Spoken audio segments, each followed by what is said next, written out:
Cet institut, vous le savez mieux que quiconque, a pour vocation de permettre au cadre supérieur de notre pays, aux fonctionnaires, officiers, représentants du secteur privé, avocats, journalistes, qui travaillent dans le domaine de la sécurité et de la justice, ou qui s'intéressent à ces questions, de parfaire leur formation et d'échanger à haut niveau autour des défis que nous devons relever pour protéger nos concitoyens.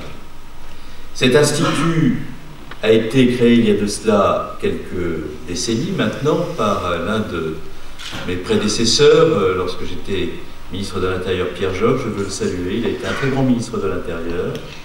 Il a voulu faire en sorte que dans ce ministère, les universitaires et la recherche aient une place pleine et entière, car le ministère de l'Intérieur n'est pas simplement le ministère de la sécurité dans sa dimension opérationnelle, il est aussi le ministère au sein duquel la réflexion sur les sujets les plus stratégiques doit se nouer. Nous avons besoin pour cela, nous avions besoin pour cela, d'instituts comme celui où je me trouve aujourd'hui, et nous avions besoin pour cela aussi d'avoir une ambition en matière de formation des forces de sécurité intérieure et de relations approfondies avec le monde de la recherche et notamment le monde universitaire.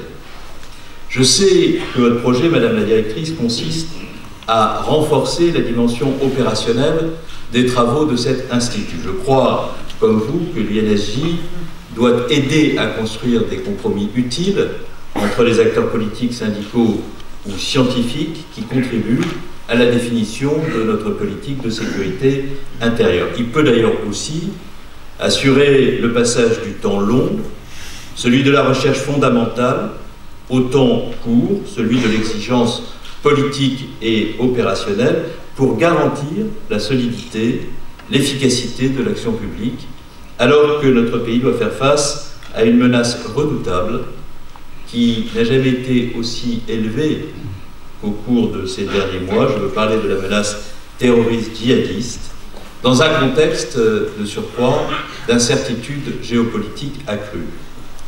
Pour faire face à cette situation inédite, je sais que nous pouvons compter sur le dévouement et le professionnalisme des forces de sécurité, auxquelles les gouvernements successifs ont apporté depuis 5 ans les moyens d'accomplir leur mission. Je sais que nous pouvons compter aussi sur le travail inlassable des magistrats, auxquels je veux dire ma grande estime.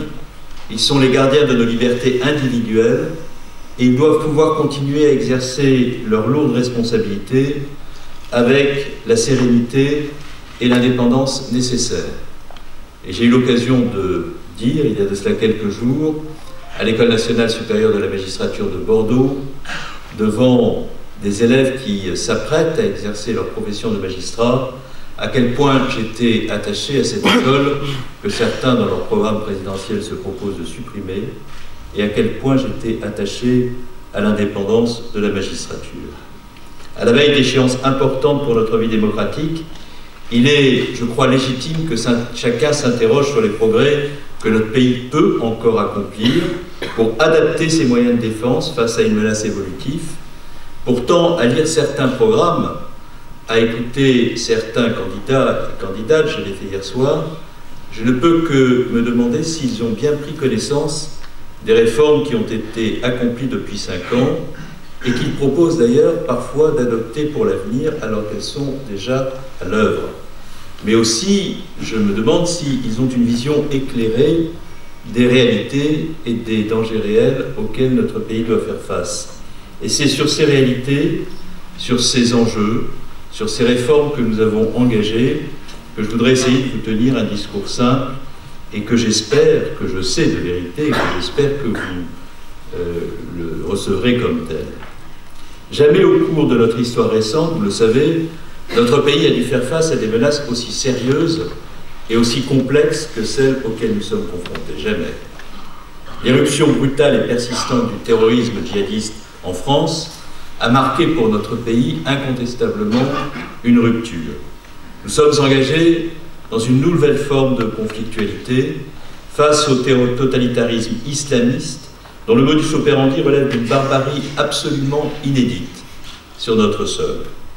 Comme nos précédents ennemis, cependant, il a prétendu lever une armée recrutant même certains de ceux qu'il appelle ses soldats au sein de notre jeunesse. Il prétend bâtir et étendre un empire quand il ne fait qu'asservir les esprits et détruire durablement des êtres. Cette menace n'a donc jamais été aussi élevée sur fond de bouleversements stratégiques dans la bande sahélo-saharienne, au Maghreb et évidemment au Proche-Orient. L'ennemi prospère sur le chaos qu'il provoque, d'ailleurs en grande partie, pour mieux s'en nourrir. C'est là le cœur de sa stratégie. Semer par ailleurs dans les pays dans lesquels il essaie de faire régner l'effroi, la division, l'antagonisation, pour faire en sorte que dans ces sociétés affaiblies par les fractures, il puisse se frayer plus facilement un chemin. C'est la raison pour laquelle, face au terrorisme, nous ne pouvons pas avoir d'autre choix. Si l'on est profondément épris de la République, de ses principes et de ses valeurs, que celui de l'unité et de l'indivisibilité de la République face aux épreuves. C'est là aussi la stratégie du gouvernement que je dirige, qui est une stratégie dictée par une ardente nécessité. Mesdames et messieurs, vous le savez mieux que quiconque, notre pays est une cible. Et notre pays est une cible parce que nous sommes la France, avec son histoire, sa culture, ses valeurs. Nous sommes le pays de la laïcité de la loi de 1905. Nous sommes le pays qui, depuis plus de 2 siècles, envoie au monde un message de liberté et d'émancipation. Nous sommes un pays dont les armées se sont portées au secours de pays amis, menacés par l'expansion du djihadisme. Nous sommes un pays membre permanent du Conseil de sécurité et qui prend toutes ses responsabilités pour frapper aux côtés de ses alliés ceux qui violent les lois de la communauté internationale. Après les crimes commis en 2012 par Mohamed Merah, dont nous venons de commémorer le douloureux anniversaire, les attentats abjects perpétrés en 2015 et 2016 ont montré à nouveau comment des individus parfois isolés, parfois même inconnus de nos services, pilotés ou inspirés par ces groupes djihadistes, par leur propagande, pouvaient passer à l'acte sur notre territoire de façon subite et absolument violente. Face à cette menace redoutable, mais diffuse, nous devons bien entendu prendre toutes les précautions possibles, tout en ayant la lucidité d'admettre, parce que nous devons aussi cette vérité aux Français, que le risque zéro n'existe pas. Dans ce contexte, tous les responsables politiques, et je le dis là aussi avec gravité et sincérité, tous les responsables politiques doivent faire preuve d'un sens élevé de l'intérêt général, en rejetant les vaines polémiques, en faisant bloc autour des femmes et des hommes qui assurent notre sécurité, en sachant à chaque instant rassembler les Français. Et lorsque je vois par exemple samedi à Orly la rapidité avec laquelle les militaires et les forces de sécurité intérieure interviennent, alors qu'un individu violent s'apprête à commettre des crimes, et qu'ils le font avec une efficacité dont nous devrions tous être fiers, car il s'est écoulé peu de temps entre le moment où cet individu a agi et le moment où il a été neutralisé.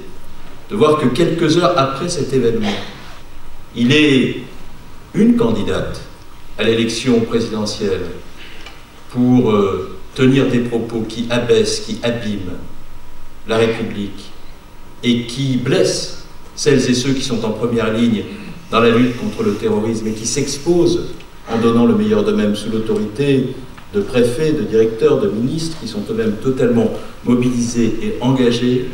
Je me dis qu'il y a loin entre l'exigence du moment qui devrait être faite de dignité et l'abaissement de la parole publique à laquelle certains cèdent pour des raisons purement électorales. Je veux vous dire ici que le gouvernement que je dirige, jusqu'au terme de son mandat, se conformera rigoureusement à cette obligation de dignité dans l'épreuve. Il demeure mobilisé à chaque instant. Il se tient, ce gouvernement, dans une posture de vigilance extrême pour éviter qu'un nouveau drame ne vienne frapper notre pays. Et grâce à quoi, je veux aussi le dire ici devant vous, 5 attentats ont encore été déjoués depuis le début de cette année. Il y en avait eu 17 au cours de l'année 2016 et pas moins de 36 individus suspectés de terrorisme ont été interpellés depuis le début de l'année et placés hors d'état de nuire.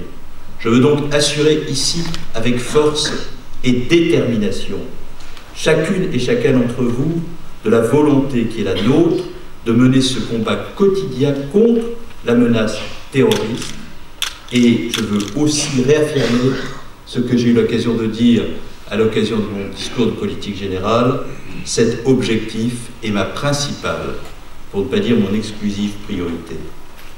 La vérité m'oblige à dire cependant que nous aurons à faire face encore longtemps au défi du terrorisme djihadiste. Pendant de longues années, nous devons continuer à nous donner les moyens indispensables pour identifier, entraver, neutraliser la menace, que ce soit sur notre sol ou sur les théâtres extérieurs. Nous avons engagé nos armées dans les opérations Serval, Barkhane au Mali dès 2013. Nous sommes toujours impliqués dans le processus de stabilisation du nord de ce pays. Nous devons poursuivre nos efforts en Afrique sahélo-saharienne en apportant notre appui aux appareils de sécurité locaux avec nos partenaires africains et européens. C'est là un enjeu essentiel pour la sécurité du Maghreb et du continent africain, mais aussi pour la sécurité de l'Europe et de notre pays. Au Levant, Daesh recule partout. Les forces alliées gagnent du terrain chaque jour. Les forces irakiennes progressent dans la reconquête de Mossoul et nous avons engagé des moyens significatifs pour les y aider. Mais nous savons aussi que le combat contre Daesh ne prendra pas fin, ce serait une illusion que de le croire, avec la prise de Mossoul, ni même avec celle de Raqqa. Sur notre territoire, près de 9000 postes de policiers et de gendarmes ont été créés en 5 ans. Ce chiffre a été confirmé par les inspections générales de l'administration et des finances que j'avais saisies après que des polémiques s'étaient faites jour qui avaient pu susciter des doutes. Polémiques d'ailleurs engendrées par ceux qui avaient contribué à supprimer 12 000 emplois entre 2007 et 2012 dans les forces de sécurité intérieure. Je lis avec intérêt, je l'ai encore entendu hier soir, que certains candidats à l'élection présidentielle, de sensibilités différentes, voudraient réinstaurer la police de proximité supprimée en 2002. J'observe que ce projet est celui qui a inspiré la mise en place des zones de sécurité prioritaires, qui consistait à remettre la police dans les quartiers où des actes de délinquance étaient commis, qui pouvaient porter atteinte à la sécurité de ces quartiers et mettre en cause la tranquillité de ceux qui y vivaient. Zone de sécurité prioritaire, décidée et mise en œuvre par Manuel Valls lorsqu'il était ministre de l'Intérieur. J'observe aussi que pour créer des postes de policiers dans les quartiers, au plus près des habitants, c'est là l'objectif de la police de proximité, il faut des effectifs. Si nous ne reconstituons pas des effectifs, et notamment les effectifs qui ont été supprimés, alors nous n'avons aucune chance de pouvoir créer les conditions d'une présence policière dans les quartiers au plus près des habitants, là où se nouent les violences et là où se commettent les actes de délinquance. Il faut aussi, si on veut une police de proximité et des forces de l'ordre qui jouent leur rôle dans la République, qu'elles soient formées avec un très haut niveau d'exigence dans la formation des policiers et des gendarmes. Et, bien entendu, il y a une formation initiale de qualité dans les écoles de la police et de la gendarmerie dans notre pays. Mais il y a une nécessité de formation continue. Il y a une nécessité aussi pour les policiers et les gendarmes d'être constamment en prise avec les évolutions de la société et de pouvoir se former en permanence pour en comprendre toute la complexité, toute la subtilité. C'est la raison pour laquelle j'ai pris la décision de recréer, non pas un service de la formation, mais une véritable direction d'administration centrale de la formation au ministère de l'Intérieur, de manière à ce que ce sujet soit pris en compte pleinement et que nous puissions créer des relations d'un autre type entre la police et la population. Pour la justice, ce sont 500 postes de magistrats, 600 postes de greffiers et de fonctionnaires qui auront été créés afin de permettre à l'autorité judiciaire de fonctionner normalement. Tous ces magistrats et fonctionnaires ne seront bien entendu pas affectés directement à la lutte contre le terrorisme, mais tous y contribueront.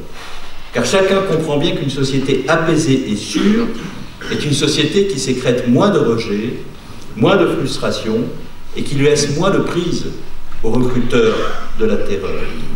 ont également été mobilisés les 10 000 femmes et hommes de l'opération Sentinelle. Je veux ici leur rendre un vibrant hommage, car ils sont des acteurs d'un dispositif efficace, comme l'a montré l'attentat empêché à Orly samedi dernier. C'est un dispositif aussi qui a une dimension symbolique importante, car nos concitoyens sont attachés à ce que leur armée contribue à leur protection. C'est pourquoi ils la plébiscitent. Et il n'est pas convenable, là aussi, que certains propos politiques tentent de faire de cette opération un sujet de polémique comme cela s'est produit il y a quelques jours. Je veux dire aux militaires qui sont présents dans cette salle que le travail qu'ils ont accompli aux côtés des policiers et des gendarmes dans les épreuves auxquelles notre pays a été confronté et le travail qu'ils accomplissent quotidiennement et la fierté des Français. Je disais que les Français plébiscitent les militaires de l'opération Sentinelle, mais ils plébiscitent aussi les policiers et les gendarmes dont ils savent le tribut qu'ils paient quotidiennement pour assurer leur protection. Et je n'aurai jamais un vocabulaire assez dense, assez riche, pour pouvoir trouver le mot qui me permette d'exprimer la gratitude dans laquelle je vous tiens toutes, et comme je ne suis pas sûr d'avoir l'occasion de m'exprimer de nouveau devant une telle assemblée avant la fin de la mission qui m'a été confiée par le président de la République, je veux vous redire une fois de plus l'immense reconnaissance qui est la mienne pour le travail que vous accomplissez chaque jour pour la République, pour la nation et pour les Français.